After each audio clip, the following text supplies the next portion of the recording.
മുല്ലപ്പെരിയാറുമായി ബന്ധപ്പെടുത്തി മുല്ലപ്പെരിയാർ ഡാമിന്റെ ജലനിരപ്പ് ഉയർത്തുമെന്ന് ഈ തമിഴ്നാട് വ്യക്തമാക്കിയിരുന്നു. എന്നാൽ ഈ ഡാമിന്റെ ജലനിരപ്പ് ഉയർത്താൻ കേരളം അനുവദിക്കില്ലെന്ന് ഇപ്പോൾ മന്ത്രി മോൻസ് ജോസഫ് വ്യക്തമാക്കിയിരിക്കുകയാണ്. സുപ്രീം കോടതി നിർദ്ദേശിച്ച സുരക്ഷാ കാര്യങ്ങൾ നടപ്പിലാക്കാൻ തമിഴ്നാട് തയ്യാറായിട്ടില്ല. കേരള ജനതയുടെ സുരക്ഷയെ മാനിച്ച് പുതിയ ഡാം നിർമ്മിക്കുക എന്നതാണ് കേരളത്തിന്റെ നിലപാടെന്നും മോൻസ് ജോസഫ് വ്യക്തമാക്കിയിട്ടുണ്ട്.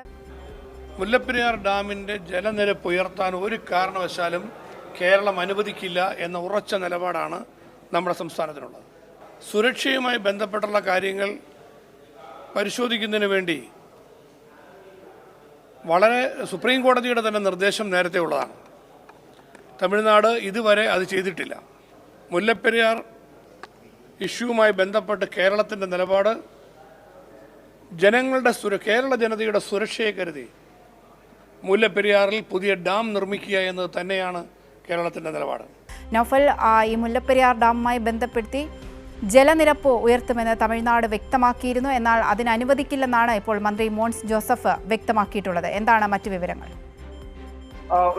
ഇന്ന് തമിഴ്നാട് സർക്കാരിന്റെ ബഡ്ജറ്റിന് പിന്നാലെയാണ് ഇത്തരത്തിൽ മുല്ലപ്പെരിയാറിൽ ഡാം ജലനിരപ്പ് ഉയർത്താനുള്ള ഒരു പ്രഖ്യാപനം വരുന്നത്. ഇതിന് പിന്നാലെയാണ് കേരളത്തിന്റെ ജലവിഭവ വകുപ്പ് മന്ത്രി കൂടിയായിട്ടുള്ള മോൻസ് ജോസഫ് ഇന്ന് പറഞ്ഞിരിക്കുന്നത്. അതായത് ഈ ഒരു പശ്ചാത്തലത്തിൽ തന്നെ ഈ പറയുന്ന യോഗം അടിയന്തരമായി ഒരു യോഗം ഇറിഗേഷൻ വകുപ്പ് ഇന്ന് ചേർന്നിരുന്നതിന് പിന്നാലെയാണ് ഡാമിന്റെ ജലനിരപ്പ് ഉയർത്താൻ കേരളം അനുവദിക്കില്ല, അതിലുള്ള ശക്തമായ വിയോജിപ്പ് രേഖപ്പെടുത്തുന്നു എന്നും അദ്ദേഹം പറഞ്ഞത്. അതായത് മുല്ലപ്പെരിയാറിൽ ജലനിരപ്പ് ഉയർത്തുകയല്ല, പുതിയ ഡാം എന്നത് തന്നെയാണ് കേരളത്തിന്റെ നിലപാട് എന്നും അദ്ദേഹം വ്യക്തമാക്കുകയുണ്ടായി. കേരളത്തിന്റെ നിലപാട് അക്കാര്യത്തിൽ തമിഴ്നാടിന് സുരക്ഷയൊരുക്കുക,